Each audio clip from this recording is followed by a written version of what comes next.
ጤና ይስጥልኝ። ይህ ኢትዮ ዴስክ ነው። ሰላምታችን በያላችሁበት ይድረስ እያለን በዕለቱ የተሰሙ ዋና ዋና ጉዳዮችን ወደ እናንተ ይዘን ቀርበናል። ቻናላችንን ላይክ፣ ሼር እና ሰብስክራይብ ታደርጉ ዘንድ እየጋበዝን የዕለቱን ዜናዎች አበይት ነጥቦችን በማስቀደም አሁን እንጀምራለን። ሻዕቢያ አፈገፈገ። ቁርጡ ቀን ሲመጣ አቅም የለኝም ሲል በአደባባይ ይፋ አድርጓል።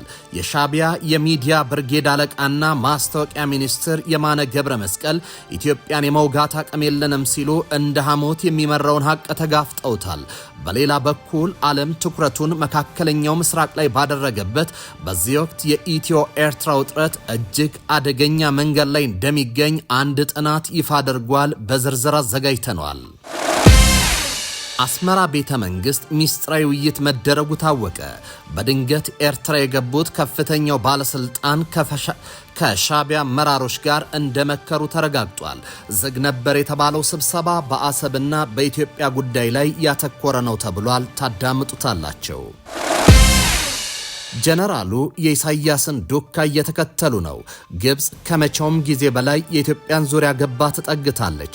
ጅቡቲ፣ ሶማሊያ፣ ኤርትራንና ፖርት ሱዳንን ከጎኗ አሰልፋ ኢትዮጵያን እንደ ጦስ ዶሮ እየተሽከረከረቻት ነው። በትናንትናው ዕለት የኢሳያስ እግርን ተከትለው ካይሮ የገቡት ጀነራልም የዚሁ የፈርዖኖቹ ኢትዮጵያን ከቦ የማስጨነቅ ሴራ አካል እንደሆነ ተነግሯል። በዝርዝር እንቃኘዋለን። ጀልባዋ በታጣቂዎች ታገተች። የመንግስት ጸጥታ ኃይሎች ጀልባዋን ለማስለቀቅ እንቅስቃሴ እያደረጉ እንደሆነ የተነገረ ሲሆን ከጀልባዋ እገታ በኋላ በደቡባዊ ኢትዮጵያ ውጥረት ተፈጥሯል። ትሰሙታላቸው። የአውሮፓ ህብረት መሪዎች በሩሲያ የታገዱ ንብረቶች ላይ ሲወስኑ ዜሌንስኪ ከባድ ማስጠንቀቂያ ሰጥተዋል። እንመለከተዋለን። የተወደዳችሁ የቻናላችን ቤተሰቦች እነዚህንና ሌሎች መረጃዎችን ይዘናል። አሁን በዝርዝር ወደምንመለከታቸው መረጃዎች እናመራለን። በ840 ሺህ ብር ቅድመ ክፍያ ከቤተ መንግስት አቅራቢያ ፒያሳ ላይ በፍሬንድሺፕ እና በአራዳ ፓርክ በተከበበው የሜሪት ፕሮፐርቲስ ቅንጡ የሆነ የመኖሪያ መንደር ላይ 65% ለሚከፍሉ 35% ቅናሽ የተደረገባቸውን ቤቶች ማግኘት ይችላሉ። ባለ 2 መኝታ በ5.4 ሚሊዮን ሙሉ ክፍያ፣ ባለ 3 መኝታ በ7.8 ሚሊዮን ሙሉ ክፍያ እንዲሁም የግንባታውን ሂደት እያዩ የሚከፍሉበትን አማራጭ ከ10% ቅድመ ክፍያ ጀምሮ አቅርበንልዎታል። ባለ 2 መኝታ በ840 ሺህ ብር፣ ባለ 3 መኝታ በ1.2 ሚሊዮን ቅድመ ክፍያ እኛ ጋር ማግኘት ይችላሉ። ምን ይሄ ብቻ 40% የተረጋገጠ የባንክ ብድርም አመቻችተናል። ይህንን ዘመናዊ መንደር የግሉ ለማድረግ ታች ባሉት ስልኮች ይደውሉልን። ሻዕቢያ አፈገፈገ። ቁርጡ ቀን ሲመጣ አቅም የለኝም ሲል በአደባባይ ይፋ አድርጓል። የሻዕቢያ የሚዲያ ብርጌድ አለቃና ማስታወቂያ ሚኒስትሩ የማነ ገብረ መስቀል ኢትዮጵያን የመውጋት አቅም የለንም ሲሉ እንደ ሐሞት የሚመራውን ሐቅ ተጋፍጠውታል። በሌላ በኩል ዓለም ትኩረቱን መካከለኛው ምስራቅ ላይ ባደረገበት በዚህ ወቅት የኢትዮ ኤርትራ ውጥረት እጅግ አደገኛ መንገድ ላይ እንደሚገኝ አንድ ጥናት ይፋ አድርጓል። 11ኛው ሰዓት ላይ ኢሳያስ ሐቁን ለመጋፈጥ ተገደዋል። ቁርጡ ቀን መምጣቱንም አረጋግጧል። በጀነራል ባጫ አንደበት መስታወት ቤት ውስጥ ተቀምጦ ድንጋይ እየወረወረን የተባለው ሻዕቢያ አደብ ሊገዛ ይመስላል። በትናንትናው ዕለት የሻዕቢያ ፈቀላጤ አቶ የማነ ገብረ መስቀል በኤክስ ገጻቸው አቅማችን አይፈቅድም ብለዋል። የማነ በልጥፋቸው ትንሿ ኤርትራ ታላቋን ኢትዮጵያ ለዓመታት ለማተራመስ የሚያስችል መለኮታዊ ኃይልና አቅም የላትም ሲሉ ሻዕቢያ የኢትዮጵያን ትርምስ ውስጥ የመክተትና የመውጋት አቅም እንደሌለው አምነዋል። ሳምንት በፊት ፋይናንሻል ታይምስ የኤርትራን አሁናዊ ወታደራዊ አቅም በተመለከተ አንድ ዘገባ አውጥቶ ነበር። በዚያ ዘገባ ላይ የኤርትራ ጦር በሽማግሌዎች የተሞላና በወጣት እጥረት የተመታ ነው ሲልም ገልጿታል። ይህ የሰራዊቱ ሁኔታ ኢሳያስ ኢትዮጵያ ላይ ጦርነቱን እንዳይጀምሩ እንዳደረጋቸው ይፋ አድርጎ ነበር። ዛሬ ደግሞ የአገሪቱ ማስታወቂያ ሚኒስትር የማንና እኛኮ ኢትዮጵያን የሚገዳደርና የሚወጋ አቅም የለንም ሲሉ አረጋግጧል። ይህ በእንዲህ እንዳለ ዓለም ትኩረቱን መካከለኛው ምስራቅ ላይ ባደረገበት በዚህ ወቅት የኢትዮ ኤርትራ ውጥረት እጅግ አደገኛ መንገድ ላይ እንደሚገኝ አንድ ጥናት ይፋ አድርጓል። የዓለም ትኩረት በምስራቅ አውሮፓና በመካከለኛው ምስራቅ ግጭቶች ላይ ባረፈበት በዚህ ወቅት በቀይ ባህርና በምስራቅ አፍሪካ ቀጠና ድምፅ አልባ ነገር ግን አደገኛ የሆነ ጂኦፖለቲካዊ ሽግግር እየተካሄደ መሆኑን አፍሪካን ሪስክ ኮንትሮል የተሰኘ ተቋም በወጣው አዲስ የስትራቴጂ መረጃ ትንታኔ ያሳውቋል። ተቋሙ ይፋ እንዳደረገው ከሆነ የሱዳን የእርስ በርስ ጦርነት፣ የኢትዮጵያና የኤርትራ ውጥረት እንዲሁም እየጨመረ የመጣው የአሜሪካ፣ የሳውዲ አረቢያ፣ የተባበሩት አረብ ኤምሬቶች፣ የግብፅ፣ የኢራን፣ የሩሲያና የቻይና ጣልቃ ገብነት ካሁን በኋላ እንደ ተናጠል ክስተቶች የሚታዩ አይደሉም። እነዚህ ጉዳዮች በዓለም አቀፍ ንግድ መስመሮች፣ በወደብ ተደራሽነትና በስትራቴጂያዊ ጥምረት ዙሪያ ወደሚያጠነጥን አንድ ወጥ ሽኩቻ ስርዓት እየተዋሃዱ መምጣታቸውን ትንታኔው አመላክቷል። የቅርብ ጊዜ ክስተቶች ይህን አደገኛ ሽግግር እንደሚያሳዩ ሪፖርቱ ጠቅሷል። የሳውዲ አረቢያ መንግስት ለዋሽንግተን ባቀረበው ጥሪ የሱዳን ጦርነት እንደ ሩቅ የአፍሪካ ቀውስ ሳይሆን የቀይ ባህር ደህንነት ስጋት ተደርጎ እንዲወሰድና አሜሪካ ጣልቃ እንድትገባ መጠየቁ የለውጡ አንዱ ማሳያ ነው ተብሏል። በተመሳሳይ የኤርትራው ፕሬዝደንት ኢሳያስ አፈወርቂ በቅርቡ በፖርት ሱዳን ያደረጉ ከፍተኛ ጉብኝት በዚህ ወሳኝ ወቅት ግልጽ የሆነ የፖለቲካ አሰላለፍን ያሳየ ነው ሲል ጥናቱ ገልጿል።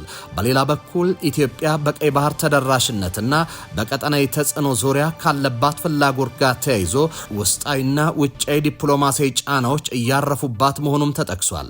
የቀይ ባህር መስመር ከፍተኛ ድርሻ ያለው የዓለም የኮንቴነር ንግድ የሚተላለፍበት በመሆኑ በሱዳን የሚፈጠር ግጭት ወይም በኢትዮጵያና ኤርትራ መካከል የሚፈጠር ስህተት የሚያስከትለው መዘዝ ከአፍሪካ ቀንድ የዘለለ እንደሆነም የአርክ ትንታኔ ያመላክቷል። የአሁኑ ውጥረት በዓለም አቀፍ የመርከብ መስመሮች ላይ መስተጓጉልን፣ የኢንሹራንስ ወጪ መጨመርንና የአቅርቦት ሰንሰለት መዘግየትን እያስከተለ ይገኛል። የአርክ ትንታኔ በጥብቅ እንዳስጠነቀቀው ቀጠናው ቀደም ሲል በየመን ወይም በሶሪያ እንደታዩ አይነት የውክልና ጦርነት ባህሪያትን ማሳየት ጀምሯል ብሏል። ይህም የውጭ ኃይሎች የአካባቢውን ተዋንያን በመጠቀም ፍላጎታቸውን የሚያስፈጽሙበት፣ ቀጥተኛ ያልሆነ ድጋፍ የሚሰጡበትና ለረዥም ጊዜ ስትራቴጂያዊ በላይነት የሚፋለሙበት ሂደት ነው ብሏል። እንዲህ አይነት ስርዓት አንዴ ስር ከሰደደ ለመቀልበስ አስቸጋሪና ዋጋ የሚያስከፍል እንደሚሆንም ተጠቁሟል። በመሆኑም ለኢንቨስተሮች፣ ለልማት አጋሮችና ለፖሊሲ አውጪዎች የሚቀጥሉት ከ6 እስከ 18 ወራት ወሳኝ መሆናቸውን የጠቀሰው ሪፖርቱ በቀጠናው የነበረውን የቀድሞ መረጋጋት ታሪክ መሰረት ያደረጉ ውሳኔዎች አሁን እንደማይሰሩ አሳስቧልም። አስመራ ቤተ መንግስት ሚስጥራዊ ውይይት መደረጉ ታወቀ። በድንገት ኤርትራ የገቡት ከፍተኛ ባለስልጣን ከሻዕቢያ አመራሮች ጋር እንደመከሩ ተረጋግጧል። ዝግ ነበር የተባለው ስብሰባ በአሰብና በኢትዮጵያ ጉዳይ ላይ ያተኮረ ነው ተብሏል። በትናንትናው ዕለት አንድ ጥቁር እንግዳ ሳይጠበቅ አስመራ ገብቷል። እንግዳዋ በአስመራ ልዩ አቀባበል የተደረገላት ሲሆን ለሚቀጥሉት 2 ቀናት አስመራ እንደሚቆዩ ተረጋግጧል። ኤርትራ የገቡት ጥቁር እንግዳ የስዊድን የውጭ ጉዳይ ሚኒስትር ማሪያ ማልመር ስቴንጋርድ ናቸው። ሚኒስትሯ ትናንት አስመራ መግባታቸው የተረጋገጠ ሲሆን በዚህም ከኦስማን ሳሌና ከፍተኛ የኤርትራ ባለስልጣናት ጋር ተነጋግሯል። በኦስማን ሳሌ ጽህፈት ቤት በተካሄደ ውይይት ሁለት ወገኖች በአፍሪካ ቀንድ አካባቢያዊ ለውጦችና በቀይ ባህር ሰላምና ደህንነት ላይ መምከራቸውን የኤርትራ መንግስት መገናኛ ብዙሃን ዘግበዋል። ሚኒስትሯ ኤርትራን የጎበኙ የመጀመሪያ የስዊድን ባለስልጣን ናቸው። ሁለቱ ሚኒስትሮች በሁለትዮሽ ግንኙነታቸው ላይ መወያየታቸውም ነው ዘገባ ያመላክተው። በስቶክሆልምና በአስመራ መካከል ያለው ዲፕሎማሲያዊ ግንኙነት በሰብአዊ መብት ጉዳዮች ምክንያት ያለፉት 10 ዓመታት ሻካራ ነበር። ከ25 ዓመታት በላይ ተደብቆ የቆየው የጋዜጠኛ ዳዊት ይስሐቅ ጉዳይም በሁለቱ ሀገራት መካከል አለመግባባት የፈጠረ ትልቅ ጉዳይ ነው። ሴቲት የተባለ ጋዜጣ መስራቾች አንዱ የሆነው ዳዊት የስዊድን ዜግነት ያለው ኤርትራዊ ነው። ስዊድን ጋዜጠኛው የት እንደሚገኝ ደጋግማ በመጠየቅ ከስር እንዲፈታ ጥረት አድርጋለች። ለ2 ቀናት በሀገሪቱ እንደሚቆዩ የተነገረላቸው የአውሮፓ ባለስልጣን በዳዊት መታሰር ጉዳይ ከኤርትራ ባለስልጣናት ጋር በድጋሚ እንደሚነጋገሩ ይጠበቃል። ከኤርትራ ማህበራዊ ጉዳይ ሚኒስትር ልዑል ገብረአብ ጋር ባደረጉ ቆይታ ኤርትራ ማህበራዊ ፍትህን ለማስፈን ያቀደችውን እቅድና ያስመዘገበችውን ውጤት አስመልክቶ ገለጻ ተደርጎላቸዋል ሲል ዘገባው አመላክቷል። ጀነራሉ የኢሳያስን ዱካ እየተከተሉ ነው። ግብጽ ከመቼውም ጊዜ በላይ የኢትዮጵያን ዙሪያ ገባ ተጠግታለች። ጅቡቲን፣ ሶማሊያን፣ ኤርትራንና ፖርት ሱዳንን ከጎኗ አሰልፋ ኢትዮጵያን እንደ ጦስ ዶሮ እየተሽከረከረች ነው። በትናንትናው ዕለትም የኢሳያስን እግር ተከትለው ካይሮ የገቡት ጀነራልም የዚሁ ፈርዖኖቹ ኢትዮጵያን ከቦ የማስጨነቅ ሴራ አካል እንደሆነ ተነግሯል። የሱዳን ብሔራዊ ጦር አዛዥ ጀነራል አብዱልፈታህ አልቡርሃን ካይሮ ገብቷል። ጀነራሉ ከቀናት በፊት ሳውዲ አረቢያ ሪያድ የነበሩ ሲሆን በዛሬው ዕለትም ግብጽ ገብቷል። ፕሬዝዳንት ኢሳያስ አፈወርቂ ከወራት በፊት ወደ ግብጽ መጓዛቸው የሚታወስ ሲሆን ባለፈው ሳምንት ደግሞ ሪያድ ነበሩ። አቶ ኢሳያስ ወደ አስመራ በተመለሱበት ዕለት ጀነራል አልቡርሃን የሻቢያውን አለቃ ተከትለው በዕለቱ ሳውዲ አረቢያ ገብቷል። የኢሳያስና ጀነራሉ ተከታታይ ጉዞ በጂኦፖለቲካዊ ተንታኞች ዘንድ ትልቁ ትኩረትን ስቧል። አልቡርሃን ወደዚህ የተጓዙት የውጭ ጉዳይ ሚኒስትራቸውን የደህንነት ኃላፊያቸውን አስከትለው መሆኑን የሱዳን ዜና አገልግሎት ዘግቧል። ጀነራሎቹ ወደ ካይሮ ያቀኑ ከሳውዲ አረቢያ ከተመለሱ አንድ ቀን በኋላ ነው። በሳውዲ አረቢያ ከአልጋ ወራሽ መሐመድ ቢን ሰልማን እና ከአሜሪካ የአፍሪካ ከፍተኛ አማካሪ ማሱድ ቡሉስ ጋር ከተወያዩ በኋላ በሱዳን ላለው ጦርነት ሰላማዊ መፍትሄ ለመፈለግ እንደሚሰሩና ፈቃደኛ መሆናቸውን ማስታወቃቸው ይታወሳል። ጀነራል አልቡርሃን ከሁለት ወር በፊት ወደ ካይሮ የተጓዙ ሲሆን ከግብጽ ጋር በተለያዩ ጉዳዮች ላይ ለመተባበር የሚያስችል ንግግርና ስምምነት ማድረጋቸውም ማስታወቃቸው አይዘነጋም። በደቡብ ኢትዮጵያ ክልል ጋሞ ዞን የጋሞ ልማት ማህበር ንብረት የሆነች አነስተኛ ጀልባ በታጣቂዎች ታግታ መወሰዷ ተሰማ። ምንጮች ለሆርን ፍሪኩዌንሲ እንደተናገሩት ባይራ የተሰኘችውና 30 ሰዎችን የመያዝ አቅም ያላት አነስተኛ ጀልባ በአባያ ሐይቅ ላይ ጎብኚዎችን ይዛ በምትንቀሳቀስበት ወቅት ከአዞር ባታ ጣቢያ በቅርብ ርቀት ባለች ደሴት አካባቢ ስትጓዝ በታጣቂዎች ቁጥጥር ስር መውደቋ ተሰምቷል። በወቅቱ በጀልባዋ ላይ የነበሩ ሰዎች በገንዘብ ድርድር መለቀቃቸው ቢገለጽም ጀልባዋ ግን እስካሁን በአጋቾች ቁጥጥር ስር መሆኗን ለዝግጅት ክፍሉ የደረሰው መረጃ አመላክቷል። እንደ ምንጮች ገለጻ ከሆነ ድርጊቱን የፈጸሙት በነጭ ሳር ብሔራዊ ፓርክና በአካባቢው የሚንቀሳቀሱ መንግስት ኦነግ ሸኔ ብሎ የሚጠራቸው ታጣቂዎች ሳይሆኑ እንዳልቀረ ተናግረዋል። ጀልባዋ ከአዞር ባታ ማዕከል ተነስታ እስከ ሞጬ ደሴት፣ ነጭ ሳርና እስከ ዲላ ድረስ የቱሪስት መጓጓዣ አገልግሎት ለመስጠት ታቅዶ የተገዛች እንደነበርም ይታወቃል። የጋሞ ዞን አስተዳደር ጀልባዋን ለማስመለስ ከታጣቂዎች ጋር ድርድር መጀመሩን የሚጠቁሙ መረጃዎች ቢወጡም ጉዳዩ እስካሁን በሚስጥር ተይዞ ቆይቷል። ከዚህ ጋር ተያይዞ የጋሞ ዞን የመንግስት ኮሚኒኬሽን ጉዳዮች ጽህፈት ቤት ኃላፊ በጉዳዩ ላይ ተጠይቀው ሲመልሱ እየተወራ ያለው መረጃ ፍጹም ውሸት ነው በማለት እገታው አለመፈጸሙን አስተባብለዋል። ቮልዲሚር ዘለንስኪ የአውሮፓ ህብረት መሪዎች የዩክሬን ወታደራዊና ኢኮኖሚያዊ ፍላጎቶችን ለመደገፍ እገዳ የተጣለበትና በብዙ ሚሊዮን ዶላር የሚገመት የሩሲያ ገንዘብ ብድር ላይ በአስቸኳይ እንዲስማሙ ጥሪ ያቀረቡ። ዩክሬን ያላትን የገንዘብ ክምችት እየተመናመነ ሲሆን በሚቀጥሉት ጥቂት ወራት ውስጥ ተጨማሪ ገንዘብ ወደ ኢኮኖሚ የማይገባ ከሆነ የድሮን ምርት መቀነስ ይኖርባታል ሲሉ ዘለንስኪ ተናግረዋል። በአውሮፓ ህብረት ውስጥ ያለው ብቸኛው የሩሲያ 245 ቢሊዮን ዶላር የሚያወጣ ሀብት በቤልጂየም በሚገኘው ሮክሊየር ድርጅት የተያዘ ነው። እስካሁን ድረስ ቤልጂየም እና ሌሎች አንዳንድ አባል ሀገራት ገንዘቡ እንደ ካሳ ብድር መጠቀም እንደሚቃወሙም ተናግረዋል። ሩሲያ የአውሮፓ ህብረት መሪዎች ገንዘቧን እንዳይጠቀሙ አስጠንቅቃለች። ነገር ግን የፖላንድ ጠቅላይ ሚኒስትር ዶናልድ ተስክ አጋጣሚውን መጠቀም አለብን ብሏል። የብራሰልስ ጉባኤ በጦርነቱ ወሳኝ ወቅት ላይ የተከሰተ ሲሆን ሩሲያ ገንዘቧ ለማስመለስ በዩሮ ክሊር ላይ በሞስኮ ፍርድ ቤት ክስ መስርታለች።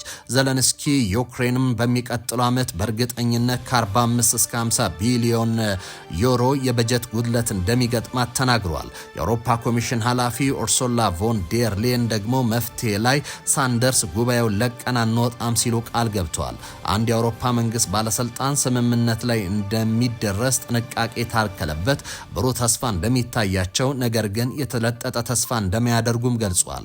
ሁሉም አይኖች የቤልጂየም ጠቅላይ ሚኒስትር ባርት ደ ቬር ላይ ናቸው። ጠቅላይ ሚኒስትሩ ሐሙስ ዕለት ለቤልጂየም ፓርላማ እንደተናገሩት ሁሉም ነገር በቀሪው የአውሮፓ ህብረት አባላት ተቀባይነት ካገኘና ከተስማማን ከሌሎች አውሮፓውያን ጋር አብረን ወደ ጥልቁን ዘልቃለን፣ መግዘፊያውን ይሸከመናል ብለን ተስፋ እናደርጋለን ብሏል። ይህ በእንዲህ እንዳለ የአሜሪካው ፕሬዝዳንት ዶናልድ ትራምፕ በዩክሬንና በሩሲያ መካከል የሚካሄደውን ጦርነት ለማስቆም ከመቼውም ጊዜ በበለጠ ለስምምነት መቃረባቸውን ተናግረዋል። የአሜሪካና የሩሲያ ባለስልጣናት ቅዳሜና እሁድ በማያሚ የሰላም እቅድ ላይ ተጨማሪ ውይይት ለማድረግ እንደሚገናኙ የዋይት ሃውስ ባለስልጣናት ለኤፍፒ የዜና ወኪል ተናግሯል። የክሬምሊን ልዑክ ክሪል ዲሚትሪቭ ከትራምፕ ልዑካን ስቲቭ ዊትኮቭ እና ጃሬድ ኩሽነር ጋር በማያሚ እንደሚነጋገሩ ይታወቃል። የዩክሬን ባለስልጣናትም ወደ አሜሪካ እያመሩ ነው።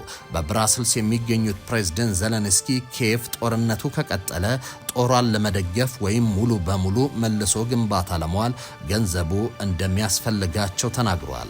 በ840 ሺህ ብር ቅድመ ክፍያ ከቤተ መንግስት አቅራቢያ ፒያሳ ላይ በፍሬንድሺፕ እና በአራዳ ፓርክ በተከበበው የሜሪት ፕሮፐርቲስ ቅንጡ የሆነ የመኖሪያ መንደር ላይ 65% ለሚከፍሉ 35% ቅናሽ የተደረገባቸውን ቤቶች ማግኘት ይችላሉ። ባለ 2 መኝታ በ5.4 ሚሊዮን ሙሉ ክፍያ፣ ባለ 3 መኝታ በ7.8 ሚሊዮን ሙሉ ክፍያ እንዲሁም የግንባታውን ሂደት እያዩ የሚከፍሉበትን አማራጭ ከ10% ቅድመ ክፍያ ጀምሮ አቅርበንልዎታል። ባለ 2 መኝታ በ840 ሺህ ብር፣ ባለ 3 መኝታ በ1.2 ሚሊዮን ቅድመ ክፍያ እኛ ጋር ማግኘት ይችላሉ። ምን ይሄ ብቻ 40% የተረጋገጠ የባንክ ብድርም አመቻችተናል። ይህንን ዘመናዊ መንደር የግሉ ለማድረግ ታች ባሉት ስልኮች ይደውሉልን። የተወደዳችሁና የተከበራችሁ ተመልካቾቻችን ለዕለቱ ያዝናቸውን ዜናዎች እኚህ ነበሩ። በያላችሁበት ሰናይ ጊዜ ይሁንላችሁ።